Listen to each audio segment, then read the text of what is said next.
Good afternoon. Well, you've struck trade deals of all sorts. The UK was the first country to sign a trade deal with President Trump this term, but there's still so many other deals that are hanging in the balance, including India, which is a huge one. The president is going to be heading to China in a couple of weeks. There's sort of a low-grade fever between those two. What do you make of the current trade outlook for those two major countries right now? Well, first let me say trade is a good thing. Somehow we have come to think that, trade is a bad word.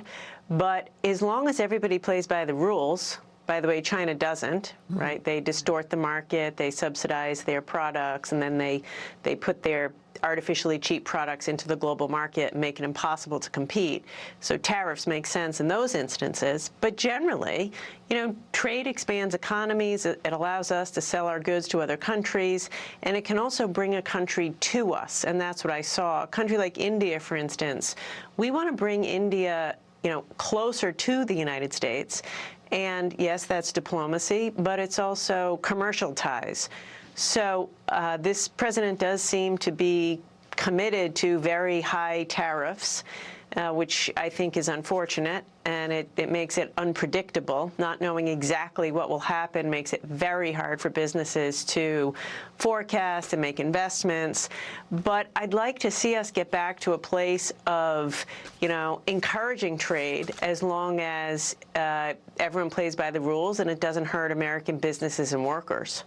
Well, the Supreme Court, of course, overturned the president's tariffs, most of them, because they ruled that his premise, national security for many of the tariffs, was illegal. And therefore, everybody's rushing to get refunds for what they paid. These are American companies having paid the import prices from countries like India and China. Ford, for example, yesterday Ford stock, we should show a two-day because Ford jumped exponentially, pretty dramatically. Right now it's down, but you could see the jump from yesterday. And part of that had to do with the fact that they are filing for $1.3 billion in refunds.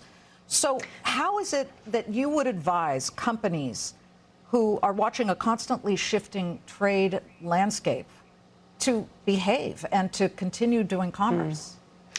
Like I said, it's incredibly difficult. Look, tariffs are one thing. If you knew what the tariff was, it's hard, it's inflationary, it makes it harder to manufacture in America. If you're tariffing inputs, in the example of Ford that you just showed, well, that's an eye-popping number, $1 billion that's just an extra cost that the tariffs put on that one company. That being said, I think even worse than the tariffs is the uncertainty. Tariffs are on, tariffs are off, tariffs are triple digits. That is what makes it hardest, I think, for businesses. And by the way, it isn't just car makers. Think about construction. There's an awful lot of metal, aluminum, steel in any construction of a building. It just drives up the cost of construction and development. And so if you don't know what's going to happen, tariffs are on, they're off, what do? You pause, you wait. And what that pause and that wait means is a more sluggish economy than we should have. Important to note, I think, that President Biden also had some steel and aluminum tariffs. But I do want to ask about AI, because this all comes together. One of the things that's really holding up the economy is this massive AI arms race and the huge spend.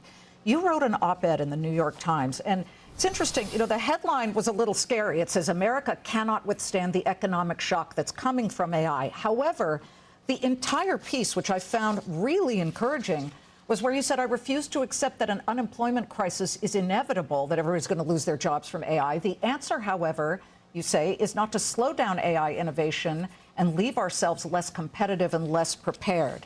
Your answer is that there is a bridge that is actually built between the potentially unemployed and companies, and that bridge must be built by the government and by employers. In what form, Secretary?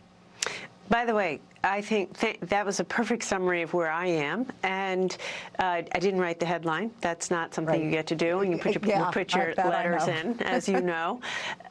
Look, as an American, as someone who has spent my career helping American companies and America be competitive, I want America to lead the world always in this AI competition. It is a global competition for innovation, and I want America to be leading that pack. And so some of that means having the best chips, the best models, the best engineers, et cetera. But it also means having a people strategy.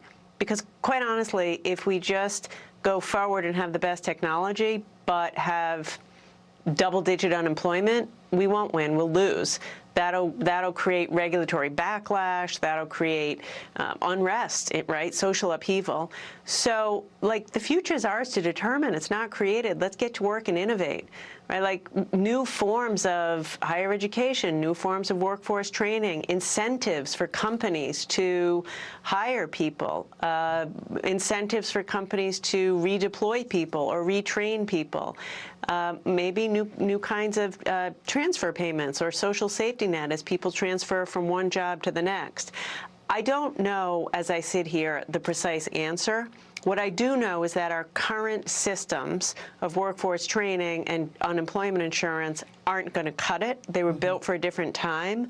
So what I'm saying is, like, let's innovate. Right? Let's take the same ingenuity that we're taking to invent these models to reinvent institutions of higher ed, more apprenticeship programs, more supports for people to go from one job to the next.